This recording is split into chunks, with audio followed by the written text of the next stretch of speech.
ሰበር ዜና ኢትዮጵያ የመጀመሪያዋን የማርበርግ ቫይረስ በሽታ መጨረሻ አስታወቀች። የኢትዮጵያ መንግስት የማርበርግ ቫይረስ በሽታ መወገዱን በይፋ አስታወቀ። ከ42 ቀናት በላይ አዲስ የተረጋገጠ ተያያዥ ክስተት ካልተመዘገበ በኋላ በሽታው መቆጣጠሩ ተገለጸ። ይህ ወረርሽኝ በ2025 ኖቬምበር በደቡብ ኢትዮጵያ ጀምሮ በብዙ አካባቢዎች ላይ ተጽዕኖ እንዳሳደረ ተነገረ። የዓለም ጤና ድርጅት በክትትልና በላቦራቶሪ ምርመራ ድጋፍ አድርጎ በሽታው እንዲቆጠር ረድቷል። የኢትዮጵያ አየር ኃይል አዲስ YAK 130 የስልጠና ጄቶችን አሳየ። የኢትዮጵያ አየር ኃይል 9ኛ ዓመት በዓል በመከበር ላይ አዲስ YAK 130 የስልጠና ጄቶችን ለሕዝብ ይፋ ማድረጉ ይታወቃል። እነዚህ ጄቶች በፊት በይፋ ያልተገለጹ ሲሆኑ አሁን የአየር ኃይሉ የስልጠናና የአቪዬሽን አቅም እየተሻሻለ መሆኑን ያሳያሉ። ይህ እርምጃ በሀገራዊ ደህንነትና መከላከያ ዘርፍ ትልቅ አስፈላጊነት እንዳለው ነው የተናገሩ። ወደ አፍሪካ ዜና ስናልፍ በምስራቅ አፍሪካ አዲስ የታሪክ ቦታ ተገኘ።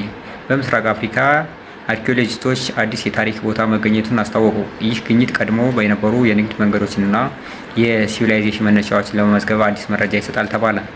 ኢትዮጵያ ከዓለም የታሪክ መሰረታዊ ሀገራት አንዷ ስለሆነች ይህ ጉዳይ ከኢትዮጵያ ታሪክ ጋር ተያይዞ መታየት ይችላል ተብሏል። ወደ ሳውዲ አረቢያ ስናልፍ ከሳውዲ አረቢያ 3400 በላይ ኢትዮጵያውያን ወደ ሀገራቸው ተመለሱ።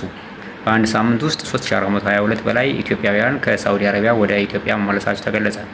መንግስት ይህን የመመለስ ፕሮግራም በውጭ ሀገር በአስቸኳይ ሁኔታ በነበሩ ዜጎች ላይ ለመርዳት እያካሄደ ነው ተባለ።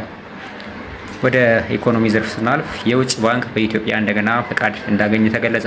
ስታንዳርድ ባንክ በኢትዮጵያ አዲስ የባንክ ሕግ መሰረት ፈቃድ ያገኘ የመጀመሪያ የውጭ ባንክ ሆነ። ይህ እርምጃ የውጭ ኢንቨስትመንት እንደገና እየተጠናከረ መሆኑን ያመለክታል። ቱርክ ከኢትዮጵያ ጋር የብዙ ዘርፍ ትብብር እንደጠየቀች ይገለጻል። የቱርክ የንግድ ድርጅት ተወካዮች ከኢትዮጵያ ጋር በኮንስትራክሽን፣ ጤና፣ ጨርቃጨርቅና ኃይል ዘርፎች ትብብር ለመመርመር ኢትዮጵያን ጎብኝተዋል። ይህ የኢትዮጵያ ዓለም አቀፍ የንግድ ግንኙነት እየተስፋፋ መሆኑን ያሳያል። ውድ ቤተሰቦች እስካሁን እናንተ ጋር የነበርኩት እኔ ሰምሮ ነኝ። ሳብስክራይብ፣ ላይክ፣ ሼር እያደረጋችሁ በቀጣይ አዳዲስና ታማኝ መረጃ እስክንገናኝ ደህና ቆዩ።